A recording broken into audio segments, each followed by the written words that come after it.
వరంగల్ హన్మకొండలో దయనీయ పరిస్థితులు నెలకొన్నాయి. వరద తగ్గిన బురద చెత్తతో నిండిపోయాయి కాలనీలు. ఏ ఇల్లు చూసినా బురదమయమే, పాడైన వస్తువులే. వరదలో కొట్టుకొచ్చిన కార్లు, బైక్లు, సామాగ్రితో నిండిపోయాయి రోడ్లు. బురదమయమయ్యాయి ఇళ్లు. ఆ ఇళ్లను చూసి తల్లడిల్లుతున్నారు ప్రజలు. విలువైన వస్తువులు, సర్టిఫికెట్లు కొట్టుకుపోయాయని ఆవేదన వ్యక్తం చేస్తున్నారు. వరద మిగిల్చిన బురదను క్లీన్ చేసుకుంటున్నారు జనం. ఏ కాలనీ, ఏ ఇల్లు చూసినా దారుణమైన పరిస్థితులే కనిపిస్తున్నాయి.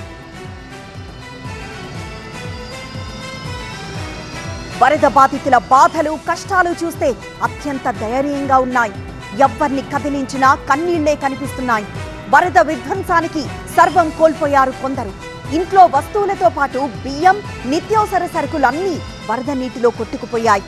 నిత్యావసర సరుకులే కాదు, పరుపు, ఫ్రిడ్జ్ తో పాటు కూడా కొట్టుకుపోయాయంటూ ఆవేదన వ్యక్తం చేస్తున్నారు బాధితులు. ఏమీ మిగల్లేదు, మొత్తం పోయాయి. సర్టిఫికెట్లు, జీవనాధారమైన కుట్టు మిషన్లు కూడా కొట్టుకుపోయాయంటూ కన్నీళ్లు పెట్టుకుంటున్నారు బాధితులు.